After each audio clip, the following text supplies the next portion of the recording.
Последние годы соцсети просто взорвались предложениями от всевозможных энерготерапевтов. Они готовы решить любую проблему, от нехватки денег до серьезных болезней. Откуда вообще взялся этот бум и что за ним на самом деле стоит? Давайте-ка разберемся. Именно так. Вы не ослышались. Сторонники этих практик утверждают, что все наши жизненные неудачи, будь то проблемы со здоровьем или пустой кошелек, это всего лишь какие-то сбои в невидимой энергетической оболочке. Звучит, конечно, соблазнительно просто, не правда ли? Так, хорошо. Для начала, а что это вообще такое? Давайте погрузимся в этот мир и посмотрим, на каких идеях все это, собственно, держится. Итак, в основе всего лежит понятие, так называемого тонкого тела. Представьте себе, что это такой невидимый энергетический двойник нашего обычного физического тела. И вот если в нем, как говорят, появляются какие-то блоки из-за старой обиды или даже из-за травм далеких предков, то все, жди проблем в реальной жизни. И под этой общей вывеской энергопрактики скрывается просто калейдоскоп самых разных техник. Тут вам и постукивание по телу, это называется таппинг, и медитативный тета-хилинг, и визуализация денежных потоков, доходит даже до работы с родовыми проклятиями и пения каких-то славянских мантр. В общем, арсенал, как мы видим, огромный. Обещания, конечно, просто невероятные. Говорят, можно буквально исцелиться от фобий, депрессии, хронических болей. Или, например, так прокачать свои финансовые потоки, что деньги просто сами потекут на счет. Но не жизнь, а сказка. И вот здесь, конечно, главный вопрос. А почему?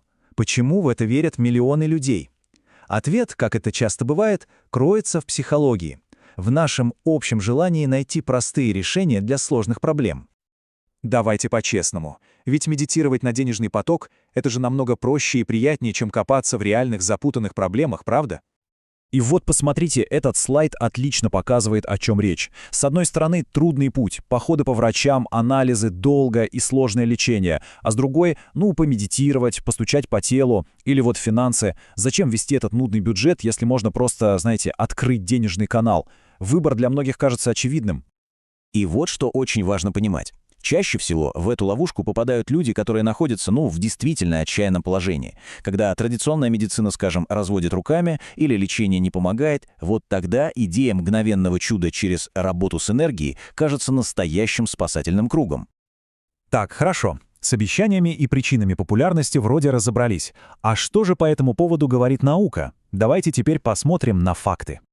Знаете, сторонники этих практик очень любят использовать умные слова. Например, ссылаться на квантовую физику, мол, вот, наука все доказала. Проблема в том, что сами физики об этом, кажется, не в курсе.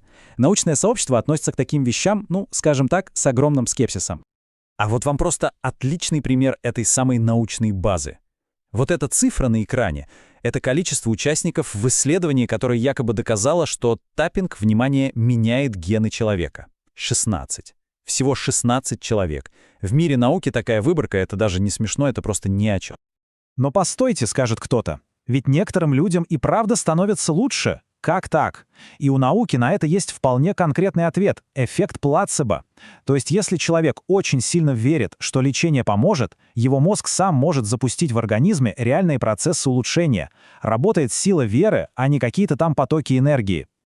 Но вот эта вера в чудо, к сожалению, не всегда так безобидна. Иногда она становится по-настоящему опасной.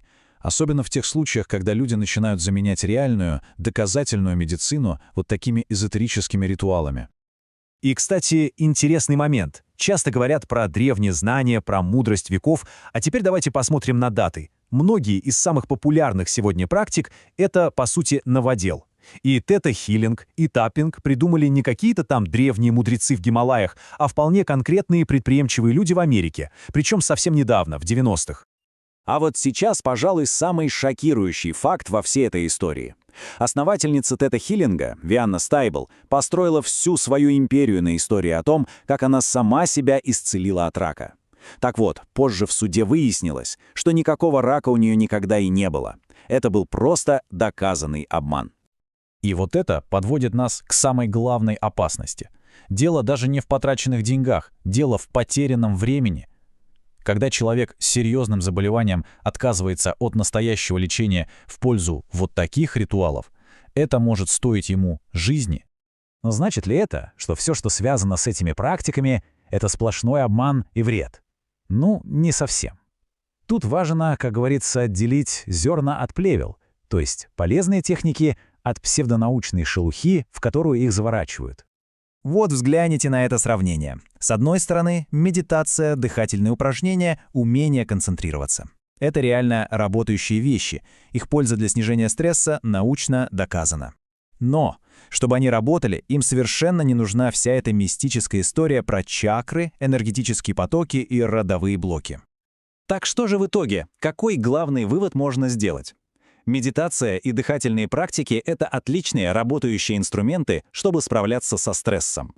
И для этого им не нужны никакие тонкие тела или энергетические потоки. И самое главное, этими техниками можно заниматься абсолютно самостоятельно и бесплатно. А вот если кто-то пытается продать простое решение сложной проблемы, да еще и за большие деньги, это почти всегда повод насторожиться. И в конце все это подводит нас к одному очень непростому вопросу. Надежда — это ведь мощнейшая сила. Но где та самая черта, за которой эта надежда из целительной силы превращается в опасную иллюзию? В иллюзию, которая может навредить? И это, наверное, вопрос, на который каждому приходится отвечать для себя.